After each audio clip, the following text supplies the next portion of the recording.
What is happening, Cyber Fam? We have another special one here today. Um, I've been doing a lot of Palantir stuff, but I'm gonna go back to Tesla just for this, just for like something like this.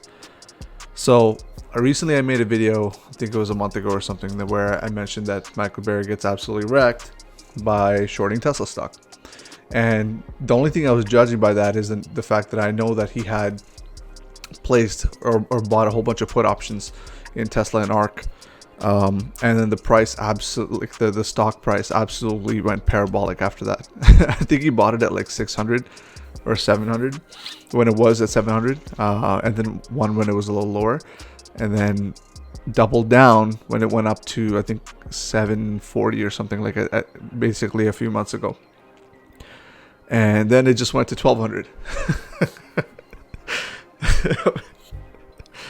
Oh my god. I mean, sorry. Okay, anyway, so I made a video on that. I got a few comments there where people are like, oh, he's usually right, but it takes a few years to happen and all that stuff, right? Okay. Look, guys. Stop shorting Tesla. Just stop. Oh, God, like, I mean, it's just funny to me because, like, you know, a lot of these short sellers, I think David Einhorn and all these guys, they've been reduced to like, they had like $15 billion as assets under management. They've been reduced to like under 5 billion, like over 60%, you know, of their assets under management has basically disappeared into thin air. You guys, stop shorting Tesla. Like, stop listening to these guys, right? I have a theory on this. I think one of the big reasons why a lot of these short sellers are sucking shit in the past like two years is mainly because of people like us. Actually, I think COVID has given a chance for retail investors to take a larger part in the market.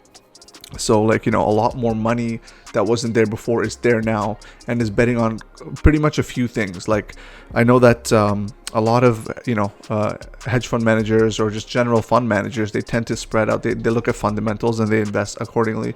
So the growth is, you know, more, I guess, measurable, right?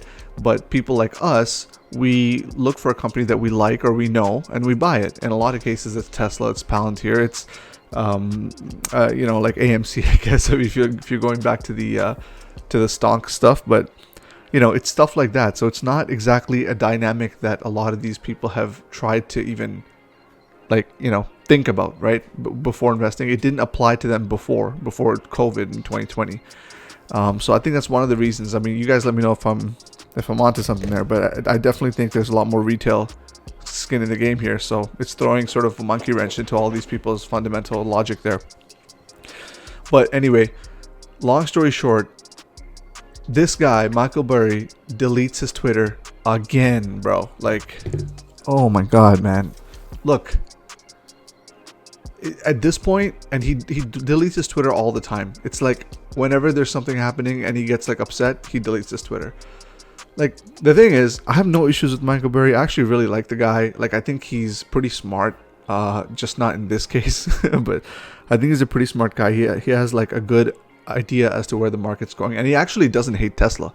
He actually thinks the company is great and it's going to do great things. He just hates the valuation, right? Which is fair. But like, shorting Tesla is like just the dumbest thing you can do. The amount of the amount of crazy stuff that happens with the stock is just ridiculous, and the company is at the beginning of its ramp. Like, you have to be an absolute moron to short it now. It's just, I don't know. But anyway, the guy deletes his Twitter. I don't know, guys. I mean, you tell me. Like, to me, this seems like a whiny kid, you know when like a whiny kid doesn't get like what he wants. He's just like, just lies down like a friggin', like, you know, just lies down and doesn't move. You know what I mean? And like Toys R Us, you go and there's like a kid lying down and the dad's like, or mom's trying to pull the kid off the floor. It makes me sound like that. And I think he's had a feud recently with Elon where like, where is it? Oh no. So Bloomberg tweeted saying Michael Burry believes Elon Musk doesn't need the cash. He just wants to sell Tesla stock. And then Musk responds to by saying Burry's a broken clock. Bro, like, I mean, okay. The thing is, Burry, like, by the broken clock thing, he's basically stuck in, like, you know, a previous era is what he's trying to say, right? Like, he's starting to sound like a one-hit wonder, man. I mean, he might be right on some things, but in terms of the big stuff that he does. And he's a short seller. These guys make big money off of like big bets, right? That's kind of their thing. And it's like, it's starting to sound like he's the boy who cried wolf and a one-hit wonder. Like when he first deleted his, or not first, but when he deleted his Twitter before, when he was talking about the inflation figures, it got people scared and riled up, right? Like people were like, oh crap, man. And he's like, you know, I tried to warn you before, but like, and I'm warning you again, and nothing's gonna happen. And he renamed his like Twitter handle to like Cassandra or something, or not handle, Twitter, you know, name to Cassandra, which is, if you guys don't know classics, it's like the Greek myth. Like she has a curse that she always tells like the truth. She always knows what's happening, but no one believes her, right? So it's just like, it's a curse. It's just like, you know everything all the time, but no one believes you, right? So anyway, I might be wrong on that, but if you guys know classics, hit me up in the comments. But anyway, so yeah, like, I mean, at that time it was scary, because I was, even me, I was like, oh man, like I kind of didn't question stuff, but I was a little bit looking into stuff, right? And these guys know, you know, they know, like Elon, Michael Burry, all these people, they're all public figures. They know the influence that they have on people like us. So, I mean, just be careful out there, guys. I mean, it's like, you know, whoever you're following on Twitter, you know, just be careful out there, man. Like, think for yourself and do your own kind of research. See what does it for you. But at this point, I don't know. I can't excuse him going out there and scaring people and then jumping off Twitter. Like, what even is that? Why are you gonna do that, man? Like, stay with us or don't stay with us. You know what I mean? If you're actually trying to warn us, then stay out here and try to warn us. Like, what's it gonna do for you anyway? You're already, like, your bet's already in, right? So if you think it's that inevitable, then you warning us like further. Sorry, it's not gonna make it worse for you. It's actually might make it better. It might have a faster realization for that. So, but I don't know. Go ahead, man. Delete your Twitter. I don't even know. Okay. Anyway, so he deletes his Twitter again, guys. Like, he's not wrong on a lot of things, okay? So my opinion on Michael Burry is that I think he's an idiot now, just because he keeps shorting stuff that, and I told you in that video before where I said, like, anytime anybody brings up regulatory credits, it's a problem for me. Like, you're not clearly looking at the fundamentals if you are bringing that up. But Michael Burry, in my opinion, is right on a lot of stuff. Like the inflation stuff, he's totally right on. I think there's going to be massive inflation coming, or already here, to be honest, right? I think the crypto markets are leveraged, that's for sure. I think there's a lot of leverage in general in the stock market as well. That's all there. But out of everything to short, why in God's name would you do something like Tesla? Especially ARK too. I mean, I get it. ARK's a bigger collection of companies, but I don't know. To me, it's a really stupid move. One, because Tesla's at a stage now where they have a lot of like solid ground to stand on. And again, they're at that ramp where, you know, we're basically a few quarters away from absolutely untouchable. So I don't know. Let me know what you guys think, man. It's just crazy to me. I mean, like, I don't know. Anyway, so my thoughts on this whole Elon selling stock thing. You know, the thing is, guys, he doesn't need to, right? He could have leveraged like he did before. He could have just leveraged his shares and took a loan. But he definitely did it to make a point. So, like, you know, think of it what you will. If you have an opinion now about it, then that's fair. I mean, I don't really care. I don't care about Elon as much as I care about the company itself and my investment. I think he's a crucial part of that for sure. But, you know, if he's gonna play God at the stock market, it is what it is. I know where the direction is headed anyway, so I don't feel too fazed by it. But let me know what you think, guys. I mean, I don't know, man. It's another short seller bites the dust. It just has to be Michael Burry, though. Like, he was well respected before he entered this thing.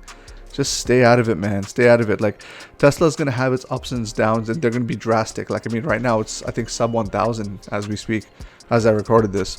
So, you know, whatever. Just if you're a little cathartic and you have an issue with, you know, how the stock is gonna just go up and down, then you don't need to be in it. There's other stuff that you can be in, right? But, you know, it's not gonna go past a certain amount. I mean, just look at where this company is going. Look at what they're trying to do in the world here. It's not exactly gonna fail. Okay, so it's just my take on it. Let me know what you guys think in the comments below. But all you Tesla investors and shareholders long term, I don't know, man, another one bites the dust. It seems like this company is untouchable. So I'm here for it, man. I'm all for it. I'm just gonna sit here and collect my gains. I'll catch y'all later. Peace. I have left for all of you Tesla bulls a very special clip from Gerber Kawasaki. I will leave the link in the description, but please enjoy. Supposedly a car built by Apple. I don't believe that. Why would you compete with Tesla? You got a $4+ billion revenue rate here. You got growth. They got great new products on the way. What's the bear case? There is no bear case. This is a great company. I have a counter because Gabe is gaslighting for the coal company that he owns. And the fact that Gabe has 50% of his asset in a coal company and he's short. Well, Gabe, are you long coal, short Tesla? I do have some coal positions. It's 50% of your fund. The fact of the matter is Tesla's trying to solve an incredibly important goal for our society. So instead of just being this guy who hates Elon Musk, you got to focus on the real company. And the company's going to achieve huge numbers over the next 6 months. Greenlight Capital hedge fund manager David Einhorn compared Tesla to Lehman Brothers. First of all, David Einhorn has the most absurdly poor results. The fund's been decimated. So I feel bad for him and his shareholders, down 25% this year. We started a fund at our firm called the Opposite Einhorn Fund, where we just do exactly opposite of what he does. So that fund's up 25% on the year. The most untrustworthy large cap CEO I think I've ever seen. But you know what happens with cold stocks? One day, the followers drift away. He barely has any money.